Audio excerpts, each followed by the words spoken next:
तो मित्रों, किसी ने बड़े कमाल की बात कही है कि दूसरों की समस्याओं और दुखों का आनंद लेना बंद कर दीजिए, वरना ईश्वर आपको कहीं वही गिफ्ट में न दे दे। क्योंकि भगवान वही गिफ्ट करते हैं जो चीज़ हमें पसंद आती है, जिस चीज़ या काम में हमें आनंद की प्राप्ति होती है। मैं ईश्वर के प्रति एक भगत की आस्था व विश्वास की कहानी आपके समकक्ष प्रस्तुत कर रहा हूँ, जिसकी ज़िंदगी में हमेशा परेशानियाँ ही परेशानियाँ रहती थी। कभी उसके घर में कोई बीमार हो जाता था, उसकी सैलरी नहीं बढ़ती थी, कभी जॉब में सहकर्मी या उसके बॉस से उसकी लड़ाई हो जाती थी। उसे लगता था कि मेरी समस्याएं ख़त्म नहीं होती है, जबकि मैं भगवान का इतना नाम लेता हूँ, इतना बड़ा भगत हूँ, भगवान की भक्ति में कोई कमी नहीं रखता, पूजा पाठ जब करता हूँ, फिर भी भगवान मेरे साथ ही हमेशा बुरा क्यों करता है। मैं निराश होता तो उसके आसपास के लोग उसे मोटिवेट करते कि तुम्हारा एक दिन सब अच्छा होगा, क्योंकि तुम तो भगवान की इतनी ज़्यादा भक्ति व पूजा पाठ करते हो, भगवान अवश्य तुम्हारी समस्याएं दूर करेगा। उसे धीरे धीरे भगवान से दूरी होने लगी कि पता नहीं भगवान मेरे साथ क्या करेंगे, आखिर भगवान मेरे से चाहते क्या हैं। एक दिन उसका ऑफिस में झगड़ा हो गया और उसके बॉस ने उसे जॉब से निकाल दिया। वह दुखी मन से घर आकर भगवान की तस्वीर के सामने बैठ गया और आधे घंटे तक पूजा पाठ जब करता रहा और कहता रहा, भगवान मैं बहुत परेशान हूँ, आज आपको मेरे सामने आना ही होगा, मेरे पास आना ही होगा और मुझसे बातें करनी होगी। आपका वक्त घोर संकट में है, आज आप आएंगे और मेरे से बात करेंगे। इतना उसने कहा और रात हुई तो कमाल हो गया।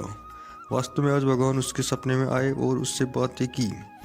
जैसे ही भगवान आए तो उसके पास तो भयंकर समस्याओं का खजाना भरा पड़ा था। वह बोलता गया और सारी समस्याएं एक ही श्वास में कह डाली और बोला, मैं मेरे आसपास देखता हूँ गलत काम करने वाले, मज़े से घूमने वाले और आनंद लेने वाले सब मज़े में हैं, और मैं हमेशा अच्छा करने वाला इंसान एक के बाद एक समस्याओं और परेशानी से घिरा रहता हूँ। कभी मेरी ज़िंदगी में शांति ही नहीं आती, मुझे समझ ही नहीं आता कि भगवान आप करना क्या चाहते हैं। भगवान बोले, हे भक्त, ये तो प्रकृति को नियम है, संसार का चक्र है, इसमें हर किसी को फंसना ही पड़ता है, इसमें सभी को कभी ना कभी फंसना ही पड़ता है। हानि लाभ दुख सुख अच्छा बुरा सभी को सहना पड़ता है। उस भगत ने कहा, मुझे नहीं पता, आप समाधान दीजिए, मुझे अभी का अभी मेरी समस्याओं का समाधान चाहिए। भगवान ने भगत की नादानी भरी भोली भाली बातें सुनकर कहा, ठीक है, मांग ही रहे हो तो तुम्हारे भी कुछ समाधान करते हैं। जब भगवान ने दर्शन दिए तो दृश्य के पीछे एक विशालकाय वट वृक्ष दिख रहा था। तुम जाओ और सारी की सारी समस्याओं की एक पोटली बांधो और उस वट वृक्ष के बांध आओ, तुम्हारी सारी की सारी समस्याएं गायब हो जाएगी। भगत ने कहा, अब आया मज़ा, ये बात हुई ना, अभी जाके सारी परेशानियों से छुटकारा पाकर आता हूँ। भगवान फिर बोले कि वहाँ जाओ, तब वहाँ से तुम्हें एक पोटली पास लानी ही पड़ेगी वापस, ये अनिवार्य अर्थात एक्सचेंज ऑफर है। भगत ने कहा, ठीक है भगवान, जैसी आपकी आज्ञा। उसने तुरंत अपनी सारी समस्याओं की पर्चियाँ लिखी और एक पोटली में बांधकर उस पेड़ के पास जाकर उसने अपनी पोटली वहाँ बांध दी। और उसे एक एक्साइटमेंट था कि आज तो सारी समस्याएं दूर हो जाएगी।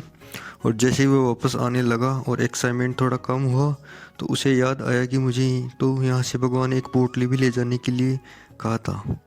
तो उसने सबसे छोटी पोटली देखकर खोलने लगा तो उसके हाथ एकदम से वहीं रुक गए और वह सोचने लगा कि कहीं इसमें कोई गंभीर बीमारी ना हो, मेरी जान नहीं चली जाए। तो उसने वह पोटली वहीं छोड़कर दूसरी पोटली की तरफ हाथ बढ़ा ली और सोचा कि कहीं इसमें मेरी किसी अपने का हमेशा पिछड़ने या मौत का न लिखा हो, वहीं रुक गया। और तीसरी पोटली देखी, फिर सोचा कहीं इसमें मेरी करीबी की बड़ी बीमारी हो जाए और मैं जीवन में परेशान रहता रहूं। उसने उस पोटली को भी वहीं छोड़ दिया और चिल्लाने लगा, हे भगवान, ये कौन सा ऑफर है, मुझे नहीं चाहिए आपका ऑफर, मुझे तो अपनी पोटली ही वापस दे दो, मैं वापस लेकर जाता हूँ, अपनी प्रॉब्लम्स को हैंडल करना सीखता हूँ, समस्याओं से लड़ना सीखूंगा, मुझे आपका ये ऑफर नहीं चाहिए, अपना एक्सचेंज ऑफर आप अपने पास ही रखिए। भगवान मुस्कुराए बोले, बस तुम्हें यही तो समझाना चाहता था, देरी से समझ आया पर तुम्हें समझ आ गई। समस्याएं पार्ट ऑफ लाइफ है, ज़िंदगी में अनेक चुनौतियाँ, चैलेंज, समस्याएं आएगी, तुम्हें उनसे जूझना होगा, लड़ना होगा, डटकर मुकाबला करना होगा, और क्या तुम उन समस्याओं से मुकाबला संघर्ष करने तो तैयार हो। अंत में ये कहूँगा कि भगवान के आशीर्वाद और अपनों के सहयोग से कुछ ऐसा कर दो कि दुनिया आपकी जैसा करना चाहे। आप दुनिया के लिए एक रोल मॉडल बन जाओ। जीवन में आने वाली समस्याओं से घबराना बंद कीजिए और जीवन में हमेशा मुस्कुराते रहिए और आनंद के साथ जीवन बिताते रहिए। और भी अच्छी अच्छी मोटिवेशन कहानियाँ सुनने के लिए हमारे चैनल को सब्सक्राइब करिए।